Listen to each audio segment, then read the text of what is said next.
Hello guys, welcome back to NFT Inspo. For today's video, here we're going to show you how to change bank account on WIX.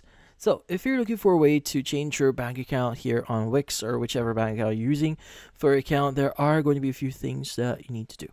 So if you're looking to change your payment method for your site here, whatever account you're using to pay for your premium subscription, well, to be speaking, you just need to go to manage.wix.com, log in into your account.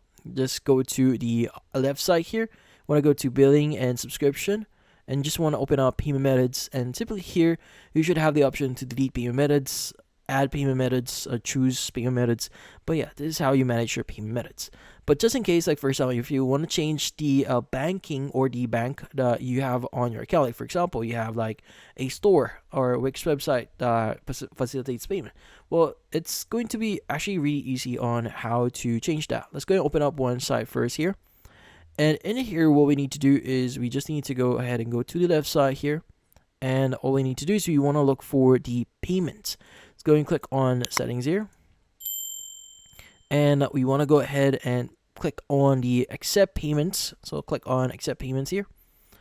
And you could go ahead and basically start adding whatever payment you want. So for example, currently we have like PayPal, which is the default one. You could go and click on connect here. But in this case, if you click on more, this actually adds additional payment methods that you could use depending on your region. This is usually where you'll be able to select one. Again, this is dependent on where your account is currently located or your website is currently located.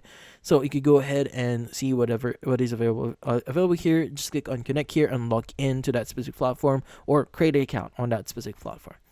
So yeah. So in this case, this is how you change your payment method. So by the way, you could go and disconnect one before connecting a new one, just in case you already have an existing one. And also, if you want to receive payments here, getting paid, you could go and customize your invoices, pay links, and related automations, just in case you want to change that. But yeah, so you should be good. Hopefully this video was able to help you. Like and subscribe to NFT Inspo. Thank you for watching.